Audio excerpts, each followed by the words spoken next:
ஆசிரியம் நேயர்களுக்கு அன்பு வணக்கங்கள். இன்று நாம் தரம் 5 புலமை பரிசு மாணவர்களுக்காக நீர் என்ற தலைப்பில் பல விடயங்களை பார்க்க இருக்கின்றோம்.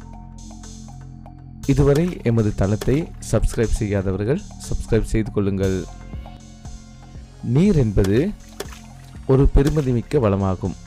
நீர் விரயமாகாது பாதுகாப்பது எமது பொறுப்பாகும். பயன்படுத்தும் நீரினை எப்போதும் சிக்கனமாக பயன்படுத்த வேண்டும்.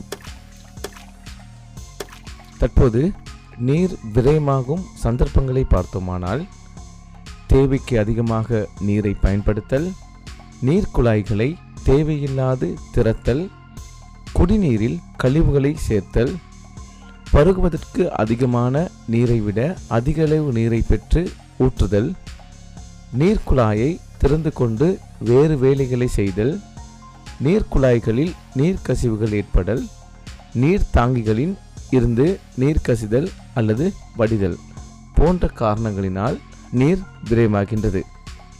அடுத்ததாக நாம் பார்க்க இருப்பது நீர் விரயமாவதை தடுக்கும் வழிமுறைகள்.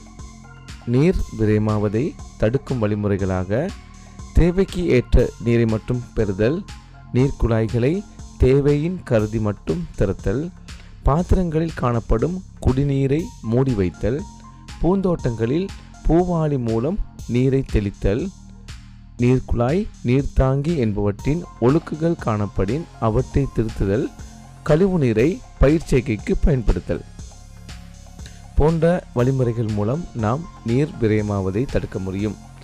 இது போன்ற பல புலமை பரிசு காணொளிகள் எமது தளத்தில் பதிவேற்றப்பட்டுள்ளது.